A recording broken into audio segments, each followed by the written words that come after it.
America के Los Angeles शहर में लगातार 4 दिनों से हिंसक प्रदर्शन जारी है।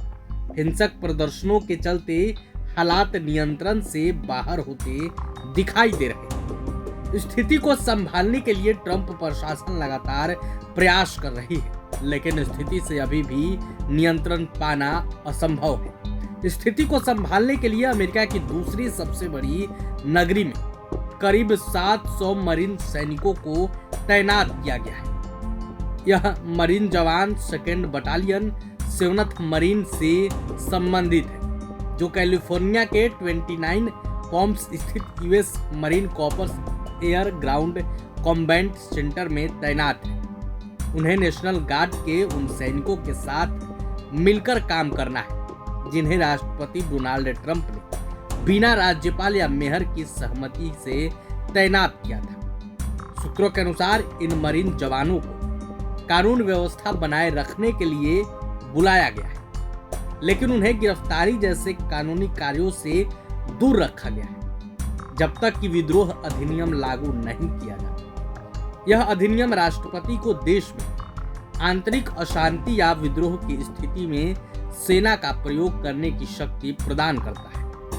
लॉस एंजिल्स में तैनात मरीन को मुख्य रूप से संघीय भवनों और कर्मचारियों की सुरक्षा सुनिश्चित करने की जिम्मेदारी दी गई है। एक न्यूज रिपोर्ट के मुताबिक उनकी अगले 24 घंटों में लॉस एंजिल्स पहुंचने की संभावना है। माना जा रहा है कि वो लॉस एंजिल्स पहुंच चुके हैं। शनिवार को राष्ट्रपति ट्रंप ने लॉस एंजिल्स क्षेत्र में हो रहे इमिग्रेशन प्रदर्शन को नियंत्रित करने के लिए 2000 नेशनल गार्ड सैनिकों को सक्रिय किया और कैलिफोर्निया के गवर्नर गोविन न्यूजॉम की सहमति के बिना ही यह कदम उठाया। रविवार को लगभग 300 सैनिक शहर में तैनात कर दिए गए। इसी दिन इमिग्रेशन रेड्स के विरोध में प्रदर्शन कर रहे हजारों लोगों की नेशनल गार्ड के साथ झड़प भी हुई। प्रदर्शन के दौरान हुई हिंसा और तोड़फोड़ के बीच राष्ट्रपति ट्रंप ने लॉस एंजिल्स में तैनात सैनिकों की सराहना करते हुए उन्हें देश की सुरक्षा के लिए प्रतिबद्ध बताया। लेकिन अब बड़ी खबर है कि जहां एक तरफ अमेरिका में हालात थमने के नाम नहीं ले रहे, तो वहीं दूसरी तरफ अब ट्रंप ने बड़ा कदम उठाया है। अब मरीन सैनिकों की तैनाती की जा रही है। बताया जा रहा है कि मरीन सैनिकों की तैनाती से हालात पर काबू पाया जा सकता है।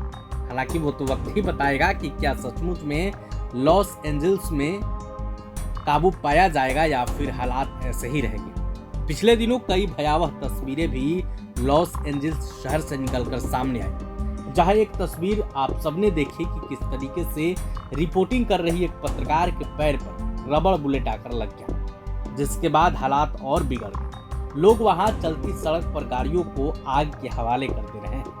हिंसा थमने का नाम नहीं ले रहा, लेकिन अब ट्रंप प्रशासन की ओर से मरीन सैनिकों की तैनाती कर दी गई है। अब देखना होगा कि लॉस एंजिल्स शहर की हालात अब कैसा होता है।